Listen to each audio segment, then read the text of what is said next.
Salam jemaat Tuhan. Jumpa lagi dengan saya Lomi Here dalam acara Life of Revival. Renungan firman Tuhan yang akan kita belajar pada kesempatan ini adalah kita membacanya dari 1 Korintus 15 ayat yang ke-19. Jikalau kita hanya dalam hidup ini saja menaruh pengharapan pada Kristus, maka kita adalah orang-orang yang paling malang dari segala manusia. Nah, saudara-saudara yang terkasih, di sini sangat jelas di dalam 1 Korintus 15 ayat 19 ini, Paulus mengatakan bahwa jikalau kita hanya dalam hidup ini saja menaruh pengharapan kepada Kristus, maka kita adalah orang-orang yang paling malang dari segala manusia. Mengapa Paulus sepertinya ada penekanan dalam ayat ini bahwa kalau kita menaruh pengharapan pada Kristus hanya di dalam hidup secara jasmani saja, bahwa kita adalah orang-orang yang paling malang? Kenapa demikian?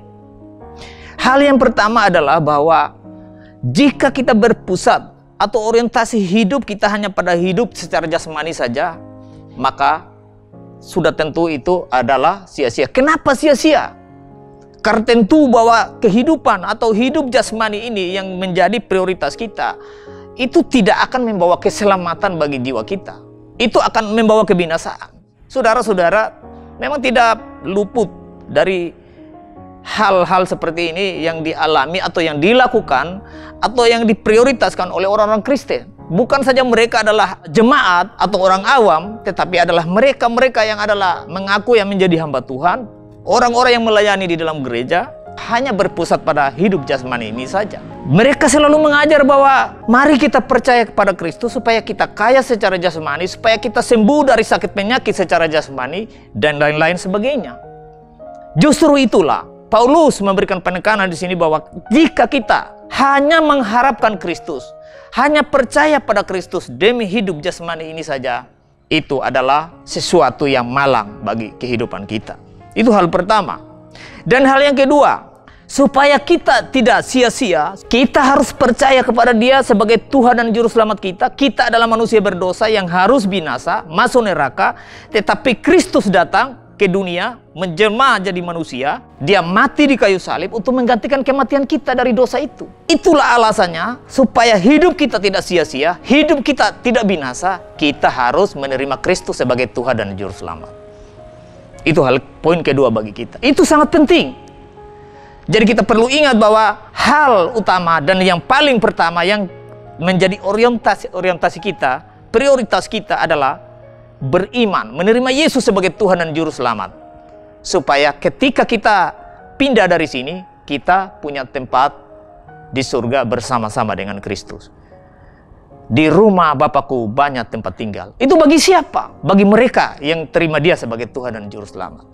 Tanpa Juru Selamat, tanpa kau beriman pada Kristus sebagai Tuhan dan Juru Selamat, hidupmu akan sia-sia seperti ayat kita tadi.